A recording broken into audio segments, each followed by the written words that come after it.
You know how simple the Christian life is in the sense of a lot of it is, maybe you caught that by now in the school. I'm not a real deep fella. It's a lot of it's motivation, perspective, and your heart in it. The why behind your life. It's that simple. Fasting is a huge area in that. Fasting has to do with the why behind it. There's a lot of misconception, I believe. You can get into works with fasting. You can fast to find favor. You already have favor. You can fast to please the Lord. He's already pleased to love you. He created you in His image, and He's just blessed to love on you. It's just awesome. People don't realize that. I didn't know that my whole life. I sure know it now. He loves that I receive His love. It just blesses Him. It's His good pleasure to give me the kingdom. It pleases Him and makes Him feel good to give me who He is. The Bible teaches that. So see, you better get personal and think it's the Father's good pleasure. He takes good pleasure in giving me of Himself. Why? Because He created us to be one. Do you get it? Come on, that's so intimate. And here we are trying to please Him, line up, shave up, whatever we try to do. I don't know what we try to do, but there's a lot of misconception, and fasting is a huge one. You can fast for all the wrong reasons. You can fast for all the right reasons. So I just felt in my heart like I wanted to talk about fasting, scripturally fasting, to where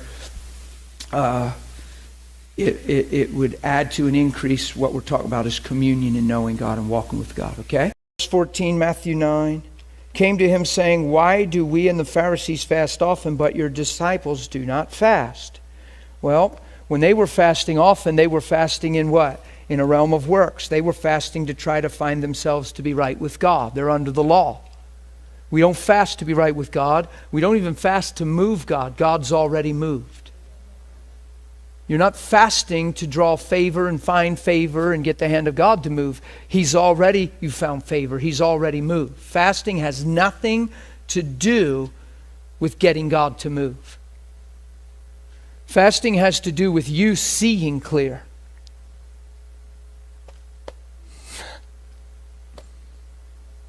Follow me? And the reason that happens is because we have a flesh voice that tries to rise up. Who hears things contrary to truth a lot in your head? Right? Who in your greatest encouraged moments still has the ability to hear something that's not so encouraging, or think something not so...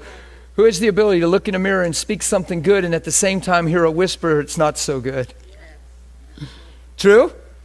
You want that voice so crushed because that's the voice of a lie. That's the voice of yesterday. That's the voice that we all learned and earned through the fall, in a sense. In other words, it came with the package of sin and self-consciousness.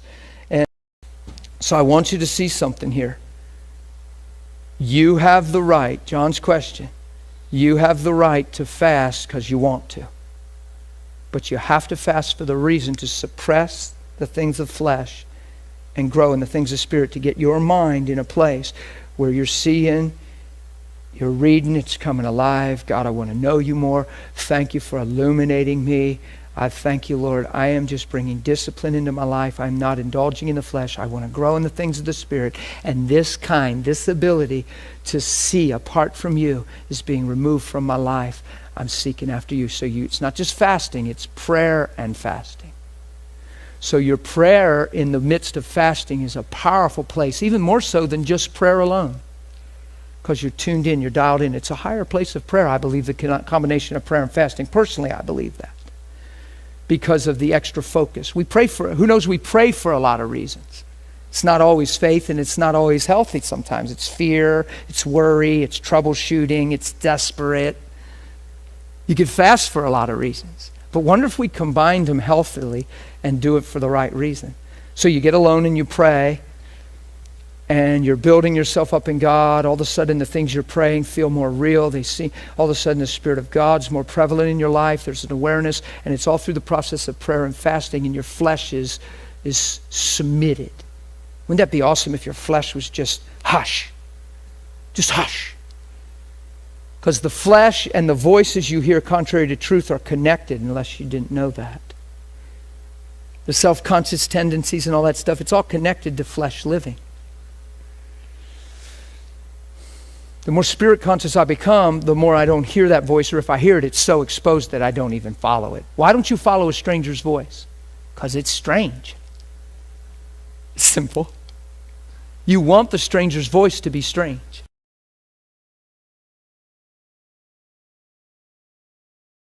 Life doesn't say it.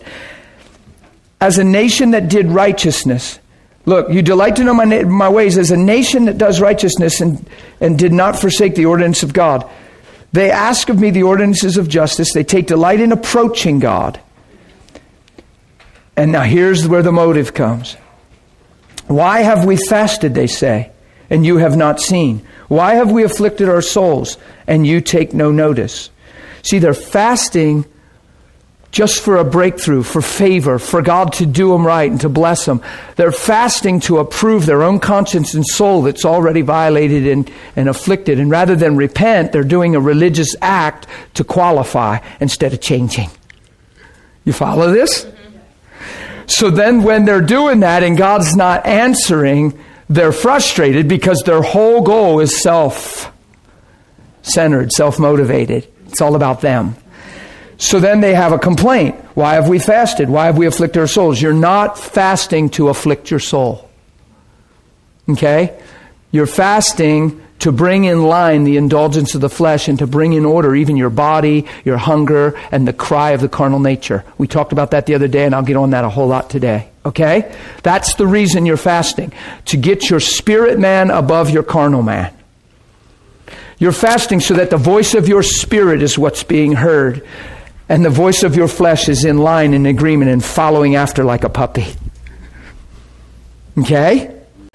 Now watch. The whole purpose of true Bible fasting is to crush and bring in order the indulgence of the flesh. Okay? So if you're just doing it to find favor with God, you'll just do it as a work. It'll be a work unto you. And the whole time you're fasting, you'll be dreading not eating. And you'll be just making it to a point and going, oh God, I'm so glad it's Friday and I'm coming off my fast. That's not fasting at all when you do that. And I'm going to talk about it, and I'm going to bring it into right perspective. Because if you're just fasting, abstaining from food, and suffering your whole way through going, oh my God, trying to avoid every picture of food, every billboard of food, every smell of food, you're not in that grace of fasting. There's a perspective that will keep you from all that, where it actually, it'll just change everything. You're not just trying to not eat for a week. That will accomplish very, very, very little. It'll just make you hungry. If he said, however, this kind of unbelief, this kind of failing to see because of what's going on in the mind is not going to come out of you except by prayer and fasting, that means the benefit of fasting is you're going to see clear, understand, and come to the knowledge of truth. So fasting has nothing to do with a legality. It has to do with a revelation. It has to do with faith rising up. It has to do with seeing what you're entitled to see and getting away the fog, the clouds, the cobwebs, the self-consciousness. Fasting gets you to live, Linda, by the Spirit. In fasting, you suppress the flesh and you raise up the Spirit. Okay? If you're fasting to find favor, if you're fasting just to get an answer to prayer, like some people say, man, I've been fasting, and God still didn't heal them. It breaks my heart that we have that mentality, that we even teach that mentality in the church. God is not healing your loved one because you fasted 2 weeks. He's healing your loved one because He sent Jesus Christ, crucified Him, and raised Him from the dead. You follow me? Fasting 2 weeks when your loved one is sick is so that you can get a clearer perspective of the sickness versus the finished work of Christ and rise in the things of the Spirit so you can see the situation through Christ and minister the proper authority necessary.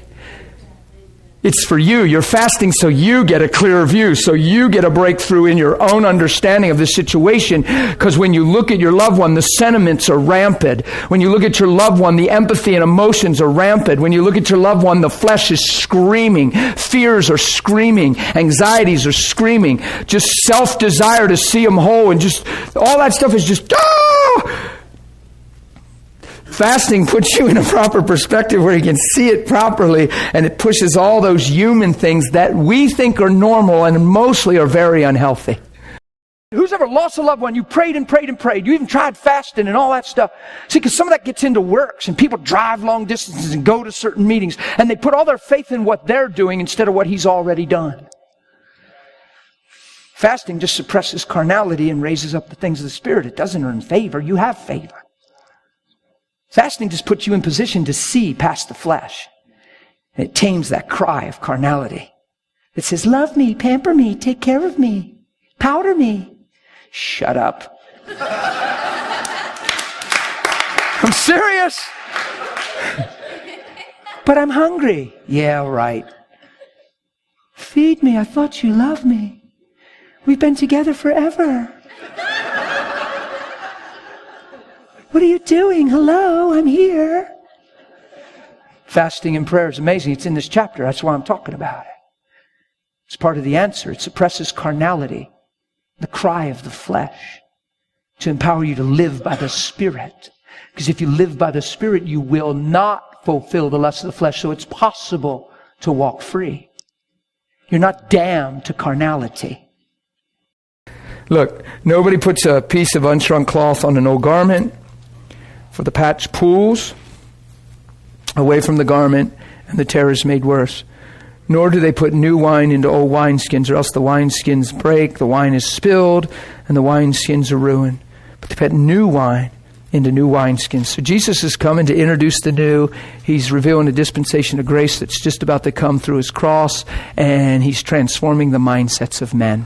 And you can't take the mindset of the law, and you can't take the works to find favor with God and connect it with this grace that we live by. Do you understand? We're saved by grace through faith. One of the reasons that Paul was very persecuted is because he was trying to say that I'm saved and right with God because He says so.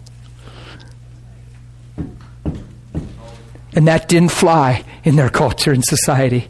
That's the reason he said in Romans, he didn't say it because he's not bashful or ashamed in the sense of standing on the street with a bullhorn and letting people know he's a Christian.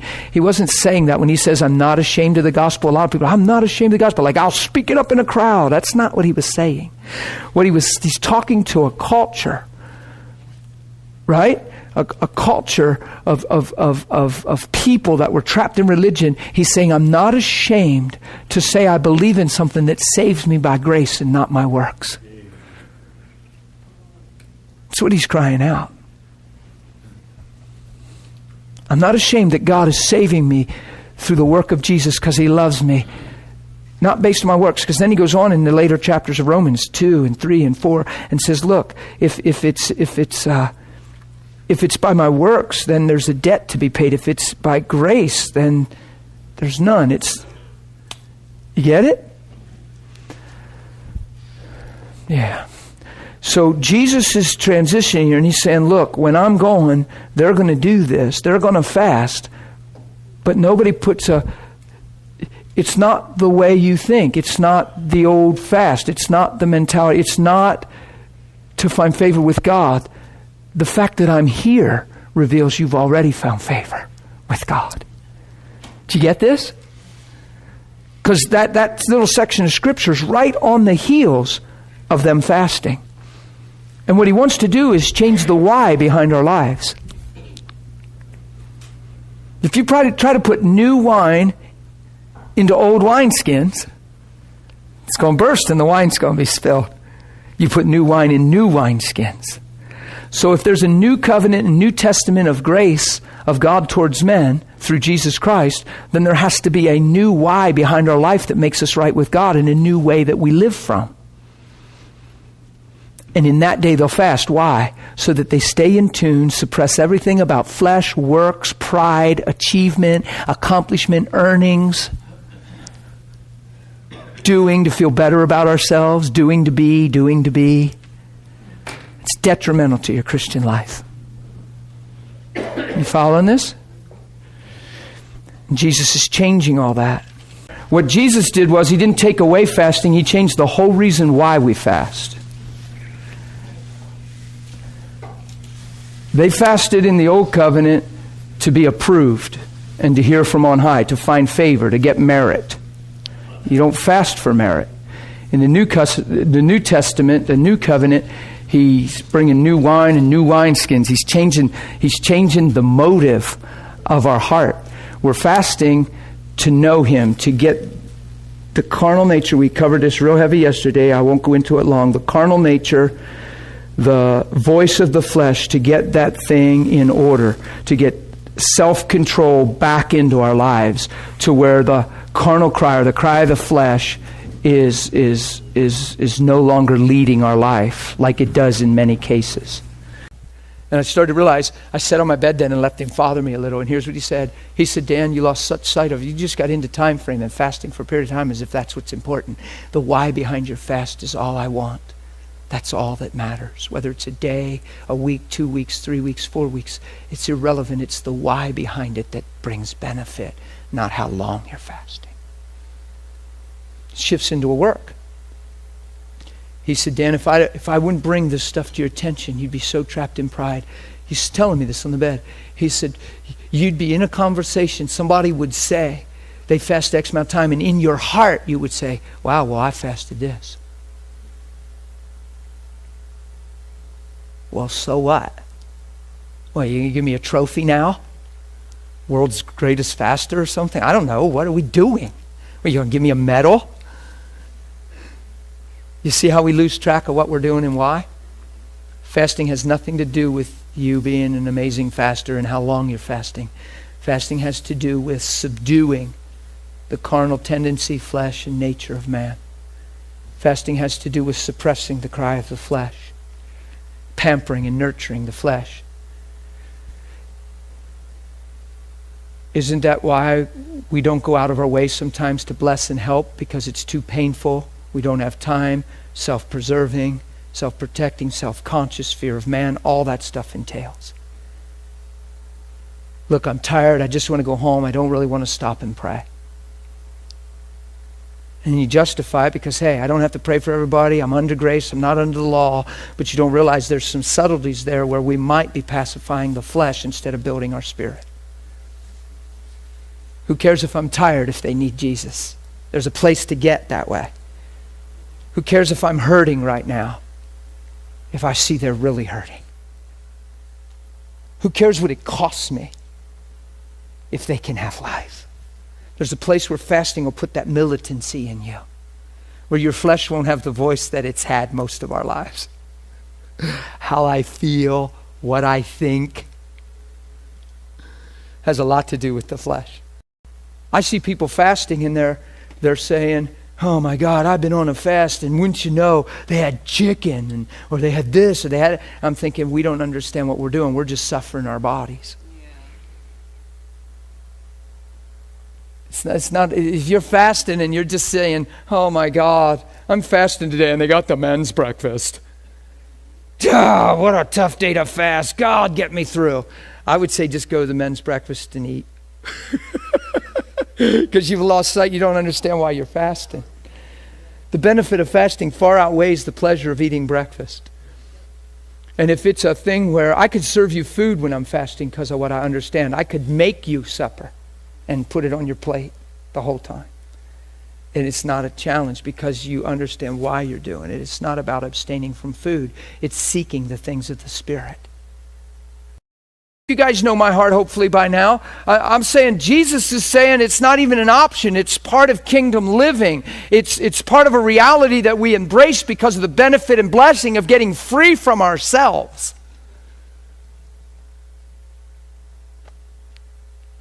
He said, in that day they what? Will. When you fast. And the reason I turned you there's a couple reasons, but the main reason is not if you fast, when you fast. He's expecting us in our surrendered life, denying ourselves, to understand this concept that we want to renew ourselves in the spirit of our mind. True?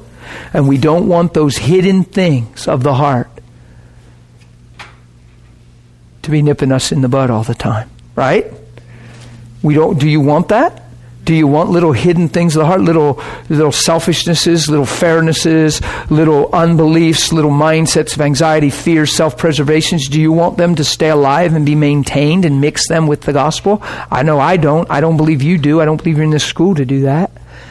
It doesn't just mean sexual sins and stuff like that. You'd be amazed, if you really think about it, that every offense, every attitude, every justification of self all comes from that voice of the flesh. Think about it. It comes from a mindset that reasons to make you right and something else wrong, and you feel that something's unfair, or it's a voice called the way that seems right to man. It's derived from the flesh, and it has a tone to it, like it'll talk you into things. It'll give you permission for stuff. It'll reason such a long time in such a way that all of a sudden your conscience says, okay.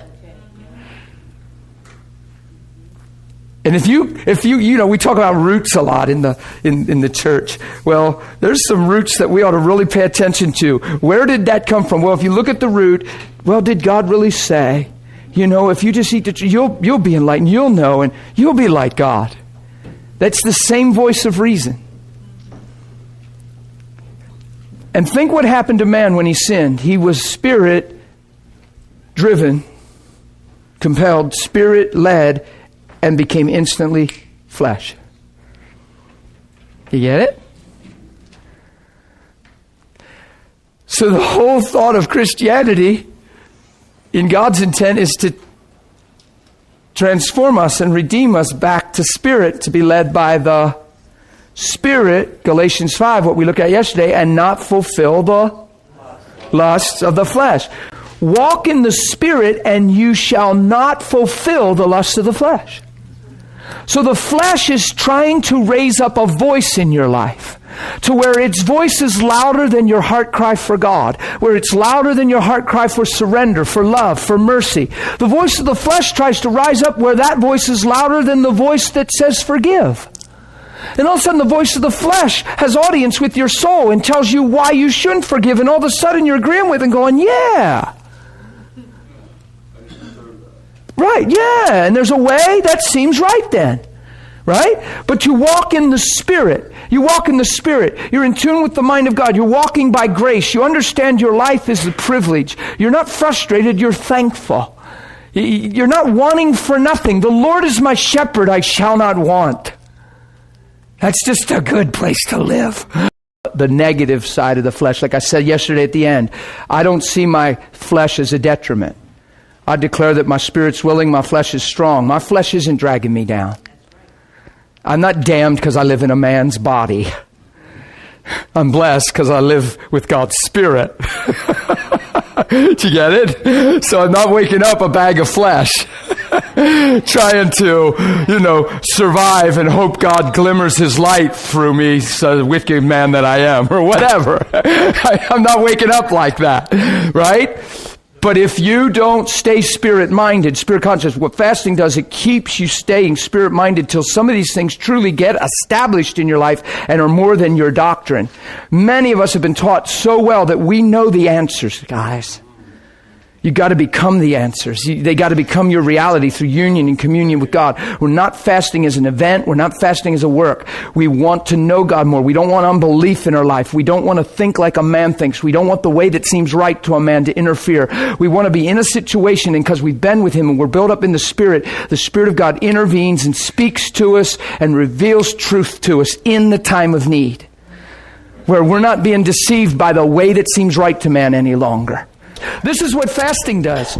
Fasting, number one, exposes the carnal voice, the carnal way.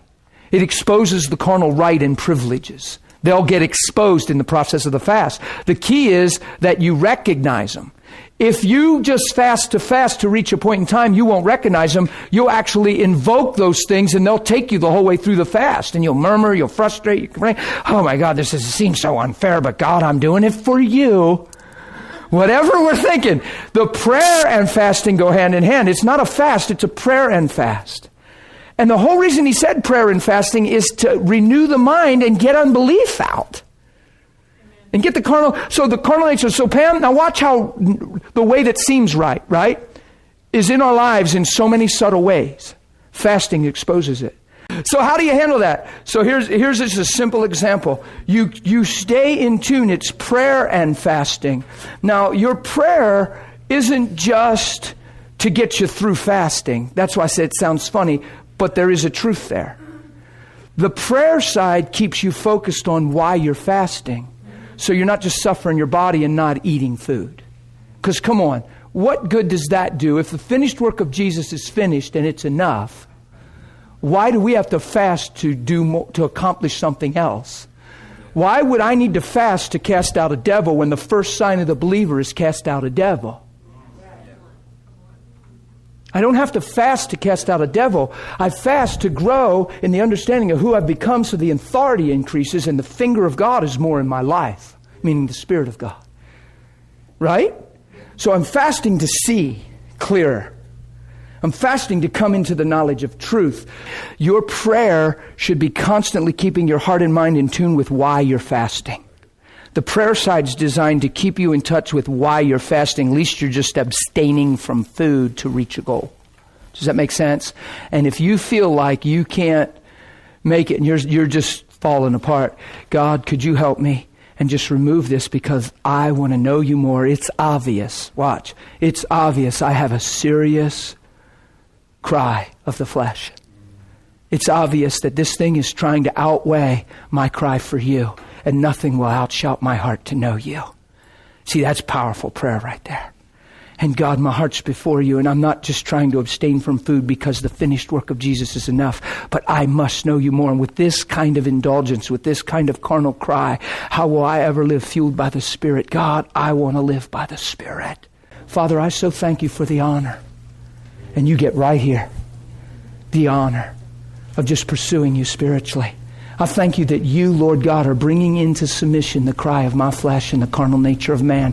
And I thank you there is no cry in me louder than the cry to know you and to understand. And I just submit myself to you. You can have those little conversations. If I get real hungry on a fast and have habit hunger, I'll take a full glass of water and just chug it. And I'll make myself just drink all that water. And I don't even sometimes feel like drinking that much water. Some people drink water like, Todd drinks water like a fish. If I drink all this in the morning, this was from yesterday, and it's still, and that's a little bottle. That was from yesterday morning, and I just not just drink water. But when I'm fasting, I try to drink more water than I normally would. But sometimes the hunger will come, and I'll drink that water, and I'll just begin to thank God just for the health of my body and just how my body's in alignment. And I'll just get a grip on those hunger pangs through a time of prayer and just refocus on what I'm doing. And it'll take me into an intimate place with Him. God, it's such an honor to know who you are at some level. Thank you for increasing that and revealing yourself to me. God, I am so hungry after you. I am seeking after you. And all of a sudden, you're not hungry after that. You're hungry after Him. When you pursue fasting and you're being taught like this and you get inspired to step out and fast, just know you can't fail and do wrong. How's that? You can't fail. If you break your fast earlier than you wanted to, if you break down in a moment of weakness, I'm not giving your flesh permission. I'm teaching grace right now. The fact that you're even thinking in this direction and pursuing and growing is a big deal. Now, do you want to discipline yourself? Do you want to press through the feelings, the weakness, yeah, go for it. But not at the cost of being condemned if you don't make it to where you were. And it's hard to teach because it sounds like you're provoking weakness, but you have to be very careful. You're not just self-disciplined in the sense of where it works at the cost of condemnation. Because if you do anything that takes away from you if you fail and condemns you, you've crossed the line. You've stepped out of grace. God's not disappointed when you break your fast. He's excited that you're even thinking this way and pursuing to grow and know Him more and da-da-da-da. You have to see the goodness of God in all that. I believe temperance is one of the greatest things we can embrace. And you don't have to live in fear. Just live in temperance. Just be self-controlled. Just eat in moderation. Just don't eat more than you need to. Just don't splurge and indulge. And look at our society. 2 for 1, all you can eat. More for your buck, king size, extra double super whopper size. Look how we're geared our whole life. More for less, more. Feed me. Serious. It's the mentality we're raised in. And it's on purpose. To where all of a sudden you're living to eat instead of eating to live. There's a shift. And you become more, you don't realize this, you become more sensual, driven, more flesh conscious, more nurturing and pampering yourself than seeking the Spirit. There's a trap there you don't understand. It's not legalistic stuff I'm talking right now. Most people are geared to not even want to hear what we're talking about. But if Jesus told his disciples, there's something going on in your mind that's hindering what's in your spirit, what I've given you, and it won't come out of you except by prayer and fasting. Now, that's not a works thing. It's a place to suppress the carnal nature, the cry of the flesh. I said, Lord, I've been doing this for 3 days and I haven't even really, you just told me to. I just did it. I mean, we always have fellowship, communion. It didn't seem like a fast. It seemed like, what was this about? He said, Dan, I wanted to get your attention so that you begin to live a fasted life where you pursue temperance and not just events of fasting. Control. So he spoke to me. The Lord spoke that to me. Where you live in self-control. That means what Paul's writing about is real. That there tends to be a lack of self-control in our lives, even though we love the Lord. Our flesh still has a voice that's beyond measure. That's more than it should. You want your flesh voice to come into agreement with you want the two to become one. Don't think they can't become one. Don't think that you're bound and damned to be obstinate and against the gospel in your life. We're created in His image to be one with Him. You can surrender and die to yourself. The event of fasting, I believe, takes you to the awareness of a fasted life. It doesn't even have to be that way. You can just surrender and just... Do you know what I'm saying? But what the Lord showed me was that He was calling me to a life of self-control. He didn't want any access of the enemy to my life through a lack of temperance, a lack of self-control, desires, needs, and wants that were out of balance, if you will, or out of control, I should use that word. You want your mind renewed, transformed by the renewing of your mind, renewed in the spirit of your mind. I love that because the spirit of your mind, the spirit of a man is the inmost part of man. Spirit of your mind, where you flow from, where you function from, that foundational place where your mind works from. Does that make sense? The inner core of your, that foundation, that motivation, that precept or perspective in which your mind functions, you want renewed there. That's what he's talking about. So fasting plays a big part in that.